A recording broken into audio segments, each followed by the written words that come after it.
Okay, I hope you can hear me with the fan running in the truck. Trying to get it to warm up. It's all frosted over before I leave for work. But I've been thinking about something for several days. I got a comment, I think it was beginning of the week, on an older video, and the video's topic was talking about my medication for my Hashimoto's, the thyroid medication. But this person had decided to post a comment, and the first part of the comment was, you call yourself a homesteader when you have to rely on, this thyroid medication. And then it went on to say I should raise my own pigs to be able to, make my own thyroid medication. Well, I'm not a chemist, so I'm not quite sure how I would figure out how to make my own medication. But that's not the part that touched my nerve. The part was, I call myself a homesteader. And, there's a lot of people that are, that feel like there's some type of rule to homesteading. And for me, I don't know that there is a rule. I don't think there is a specific category that you have to be in order to be a homesteader. If you look at the definition of homestead, it is a tract of land, okay? And directly part of that is due to the Homestead Act, back in pioneer days when they enacted that and were basically the government was giving land out west to folks to settle on. And if you were able to work the land and grow things successfully for a certain period of time, then that land was yours. So they did a certain amount of acreage per homesteader. You had to sign up for it and agree that you were going to be doing the things that were required in order to develop and farm on that land. If you are a fan of Laura Ingalls Wilder, you'll know that they did that. Her pa walked, I don't remember how many days, to a town in order to get in line and sign up for a homestead, and he had actually found the particular area of land that he wanted, and was was in line to make sure that they try to get that, and then they had to earn it. So that's not something that happens nowadays. The government's not that I know of is not giving away land, and once you meet certain requirements, it's just yours. Okay. I also do not think that you have to own land or rent a big piece of land in order to be a homesteader. This is just my opinion. Another part of homesteader, which I have a hard time trying to find that technical definition, but a big part of it is someone who works the land. Okay.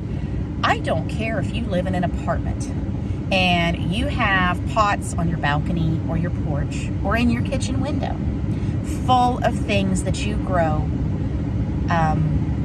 in particular to eat, edibles. I don't care if it's herbs. If you are working that land in that pot and you want to, get closer to your food and know where your food comes from and become more self-sufficient, even if it's on a very small scale of what you're able to do, you're a homesteader.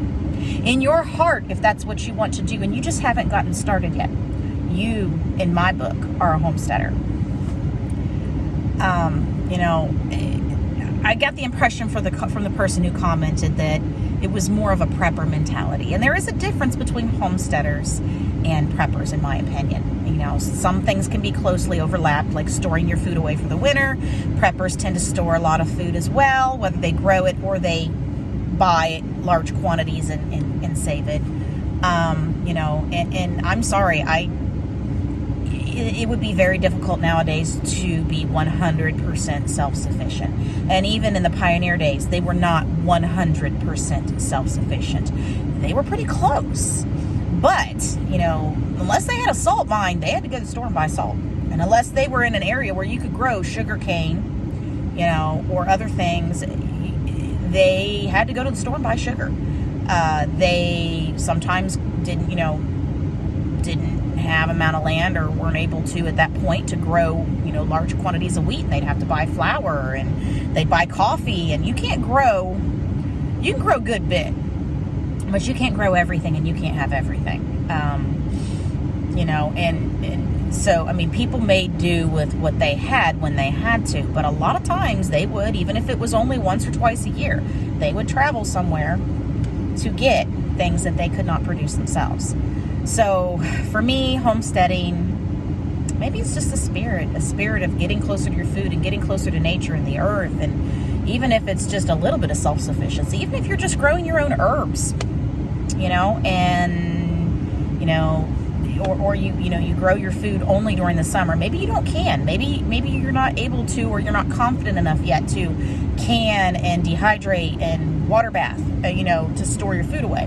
Maybe, you know, or maybe you're someone who just isn't in the place, and not everyone can do it. Maybe you're somebody who's just not emotionally able to take the life of another animal in order to put it on your plate.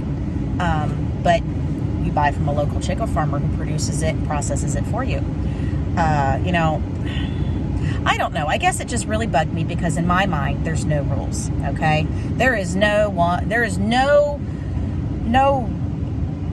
channel that you have to go down in order to qualify to be a homesteader. You know, I just don't understand how someone can say that you can't call yourself a homesteader because you have to buy medication, or because you have to buy, you know, the bulk of your food from the grocery store or local farmers markets.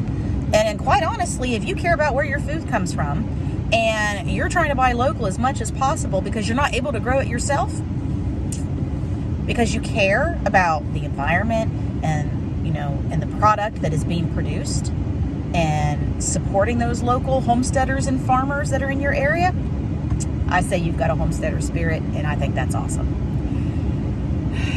I'm trying to think of anything else. I just feel like I'm rambling. I have a tendency to do that anyway. But yeah, I mean, I don't want anyone to ever feel, and I've actually heard it at some of the gatherings that we've gone to at the Homesteading Life Conference, as well as the Stivers Harvest Celebration, where folks have been sitting and talking with us, and they go, oh, well, we're not homesteaders yet because we live in an apartment. But then they tell me that they grow stuff on their balcony, you know, and they're coming to homesteading events to learn and study and get prepared for that move in the future.